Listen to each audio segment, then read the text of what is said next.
Welcome back, everyone, to the Monday Night Wars. This is Macho Wrestling 101. Brett Mix here for the WCW review. As always, hit like and subscribe if you're enjoying these reviews. I look back at the Monday Night Wars for whenever you want to look back. I archive them nicely on my channel for that. Through 106 weeks in totality, Nitro has 87 wins to WWF 17 and 2 draws. Nitro beats Raw for the 67th week in a row here. The scores were 4.1 for Nitro to Raw's 3.1, so they won by a difference of 1 point in the Nielsen ratings. Wrestling was hot this week as both shows did over a 3.0 rating. As for this, Nitro went live Monday, November the 17th, 1997 on TNT from the Crown City in Cincinnati, Ohio. This is the Nitro that went up against the whole Brett screwed Brett Vince interview, and also the same as the Hitman Midget as well that the WWF used. This was also the World War III go-home show for WCW. We first see a shot last week of Sting came out to battle the NWO, and the whole group, including the leader Hollywood Hogan, dragged Sting to the center of the ring, and Hogan said, "I am God," as Shivani plays that and says, "What does the NWO have in store for WCW tonight?" In the opening segment, we hear the NWO's familiar theme. Shivani on commentary after the Pyros. We get to the beginning of the show. Scott Hall goes in the ring with the NWO and says, "It's real simple. Whether you're either with us or you're against us." And they poll the audience to see who's here to see the NWO or not. Hall sends a Wolfpack message out to Six, who's not in the ring. Scott Hall says, "Where is Zbyszko?" Larry then stands up from the commentary position and doesn't back down, while Hall says, I put your old wrestling tapes on and I hit fast forward and you still didn't move," as the fans laughed at that. That was a good one. Kevin Nash then talks trash on the Giant and says he's just too sweet and that he's going to win World War III. Bischoff, and how stacked is World War III when you think about it? You got Luger, Savage, Hennig, Flair, there's so many names for World War III. Bischoff says he's the king of surprises after saying Bret Hart last week. So he says, "Let's bring out the man." And it's Hollywood Hogan with his world title playing a guitar on the belt. But he has another man to point to, and it's none other than DX member Ravishing Rick Rude. No longer in DX by the looks of it, looking more like an NWO member. Rick Rude says, "What's wrong in pro wrestling when HBK claims to be a champ but never beat Bret Hart?" He says, "What's wrong with wrestling when McMahon instructs a timekeeper to declare the match over when it was still going, robbing Bret Hart of his prestige?" And Rick Rude wasn't officially a member of the NWO, but he came out to say this, and he was also on Raw this same episode, so it was amazing to see him on both shows in the same night. He then says, "What's right in pro wrestling is for Bret Hart to jump ship off the Titanic and join the ranks of the New World Order." It's funny that he references the WWF to being the Titanic, as the WWF was actually rising at the time, but they thought it was a ship going down. This whole situation made Vince such a big heel. Rick Rude appears right on Nitro on the same night Raw was on DX, and the whole crowd, you can hear the "oh" when he comes out. Zbyszko calls Hall a gutless worm and wants him one-on-one. It was a nice opening segment with Rick Rude, that big surprise. Bischoff laughing like he's controlling the world. Last week, the Brett announcement. This week, he's got Rick Rude appearing on Raw and Nitro. It was a nice opening segment.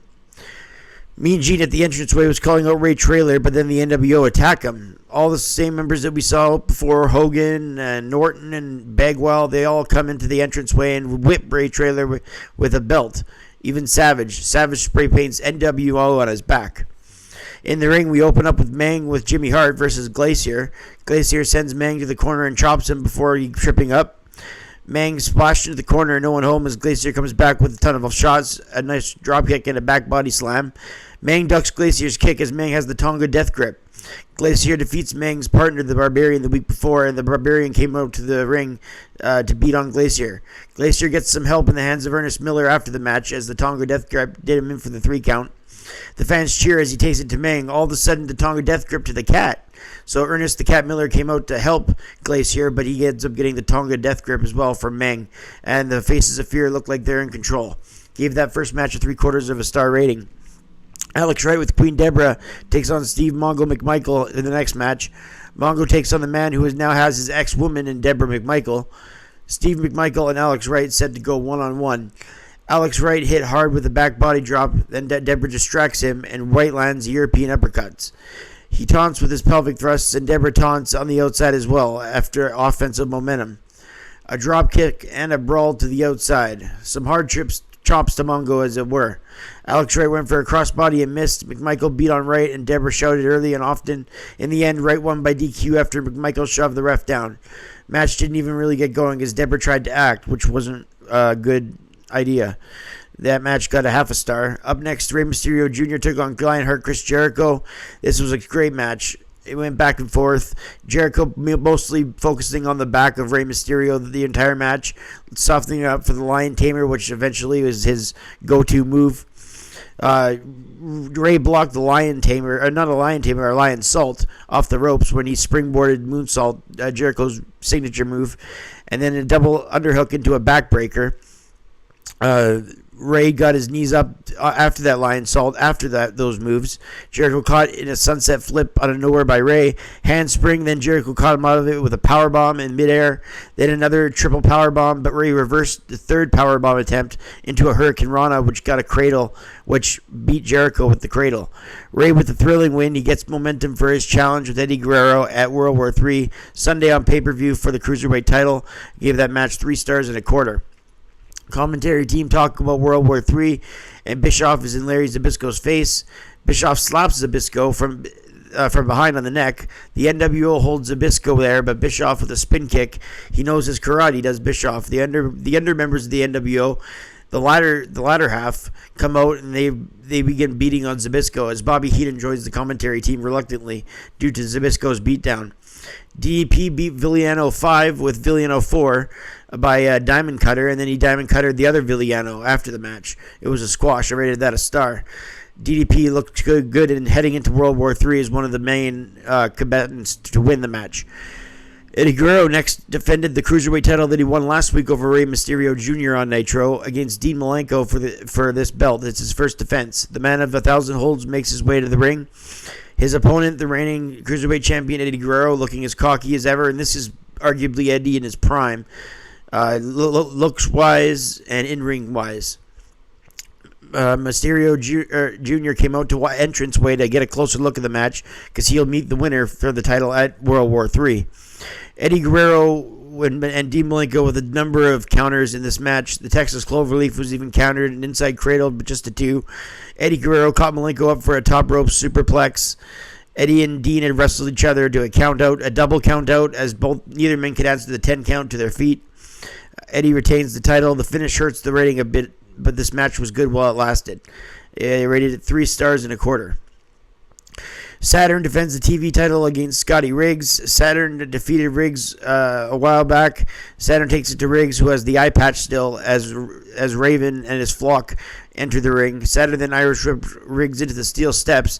Saturn with a scoop slam and then the top rope, a guillotine leg drop. Saturn then locks in the rings of Saturn and wins by submission. Afterwards, the flock take it to Riggs. They give it a star. The Steiner brothers then come to ring to take on a tag team match on the NWO, but the NWO jump them from behind, and the Steiner brothers and DiBiase are now the latest people for the NWO to attack. This whole night was about the NWO attacking. Lex Luger fought Kurt Hennig for the U.S. title, and this match, Luger won by DQ. After the match, Hennig busted out offense on Lex. Hennig with the Hennigplex, but Patrick said he had seen enough. The Giant has had enough as the Giant comes down to protect WCW. He faces Scott Hall in the main event, 2 favorites for World War III. Hall stomps on the hands of the Giant, that he would use the hand for the chokeslam, but it's bleeding as he goes in for the kill. Giant goes for the chokeslam with his injured hand, but has to grab his head instead. Giant goes for the chokeslam, but the NWO beat on the Giant. Hogan and all the NWO members come out. I rated the match a star and a quarter. After the match, WCW cleared the locker room to take on the NWO, and all sides brawled, and this was a preview of World War III for when both locker rooms clear out.